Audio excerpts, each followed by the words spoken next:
Assalamualaikum warahmatullahi wabarakatuh. Nah, gimana nih kabar anak-anak ibu di sana? Alhamdulillah baik semua kan? Nah, apakah sudah baca doa sebelumnya? Kalau belum, kita baca doa dulu.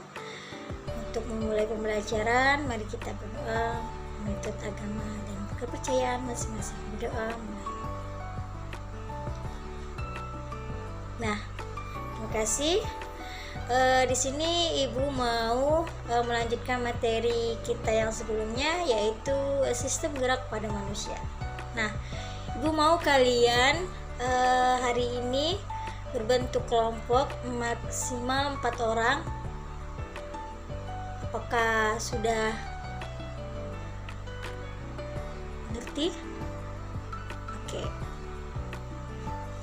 Nah, kalau sudah, Ibu lanjutkan saja, kita masuk ke materi pertama, yaitu sistem gerak pada manusia. Nah, manusia dapat bergerak karena ada sistem gerak nih yang bekerja. Misalnya pada manusia yang dapat berdiri tegak, melakukan senam, dan bergerak beraktivitas. Nah, sistem gerak pada manusia terdiri dari rangka, tulang, sebagian alat gerak pasif, dan otot. Untuk itu disampaikan pula sendi yang merupakan tempat berhubungnya tulang atau lebih, sehingga hubungan antara tulang dapat digerakkan. Nah, sistem gerak manusia ini terdapat ada rangka. Nah, rangka merupakan susunan tulang yang saling berhubungan satu sama lain nih. Tulangan manusia berfungsi sebagai A. Alat gerak pasif karena tulang dapat kerja untuk bergerak dengan bantuan otot nih.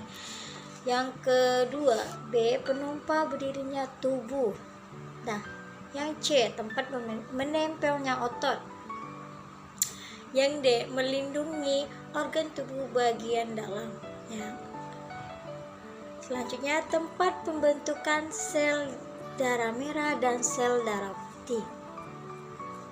Nah, selanjutnya kita masuk ke tulang tersusun dari atas kalsium yang berbentuk garam dan melekat dengan erat dengan bantuan kolagen. Di dalam masa perkembangannya, bentuk tulang dapat berubah atau mengalami kelainan. Hal ini dikarenakan adanya infeksi, penyakit, faktor nutrisi, dan gizi, posisi tubuh yang salah, yaitu A. Priosteum, B. Tulang kopak, C. Tulang spons, dan D. Rongga sumsum atau rongga medula. Sedangkan berdasarkan bentuknya tulang dibedakan menjadi 4, tulang panjang atau tulang pendek, tulang pipa, dan tulang pipi, dan berbentuk tidak beraturan. Yaitu kita masuk ke poin kedua, yaitu sendi. Apa sih yang dimaksud dengan sendi?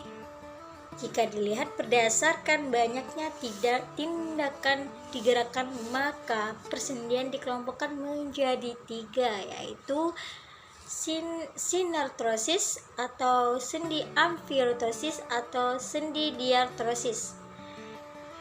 Nah, untuk sinartosis adalah hubungan antara tulang yang tidak memungkinkan adanya gerakan seperti tengkorak. Dan sendi amfiortosis adalah hubungan antara tulang yang memungkinkan gerakannya terbatas. Sedangkan sendi diartosis hubungan antara tulang yang memungkinkan terjadinya banyak gerakan. Nah, sendi diartrosis ini terbagi menjadi ada 5 buah, meliputi sendi peluru. Nah, apa sih sendi peluru? Anak-anak, apakah kalian tahu apa itu sendi peluru? Oh, tahu. Ya udah, sendi peluru itu adalah hubungan antara tulang yang memungkinkan salah satu tulang berputar terhadap tulang yang lain sebagai porosnya. Contohnya nih, yaitu tulang kepala atau tulang leher di bagian sini. Yang kedua yaitu sendi engsil. Sendi engsil adalah hubungan antara tulang yang memungkinkan gerakan hanya satu kali saja. Contohnya yaitu tulang sikut atau tulang lutut.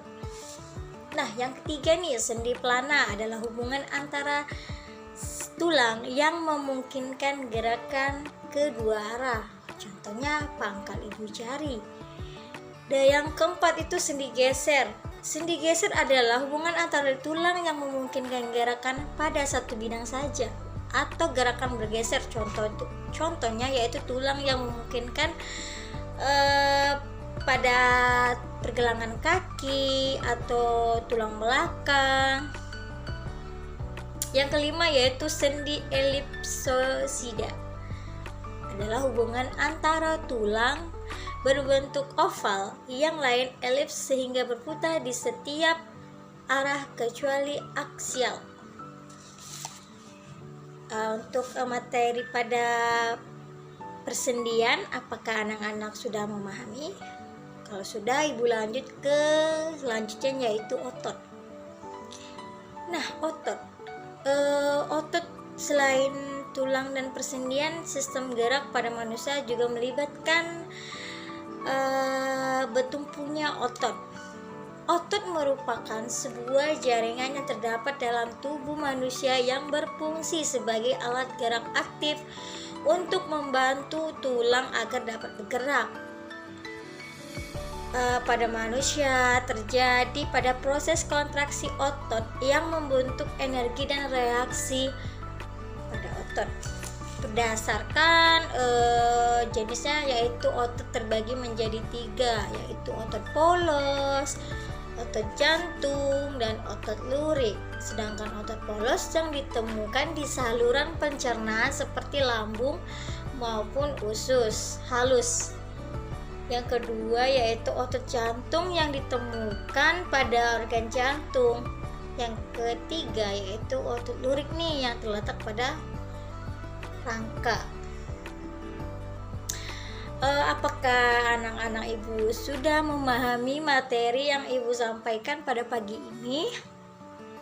Jika sudah mengerti, baiklah ibu akan tutup pembahasan kita pada pagi ini. Selanjutnya akan kita lanjutkan minggu depan. Baiklah, assalamualaikum warahmatullahi wabarakatuh.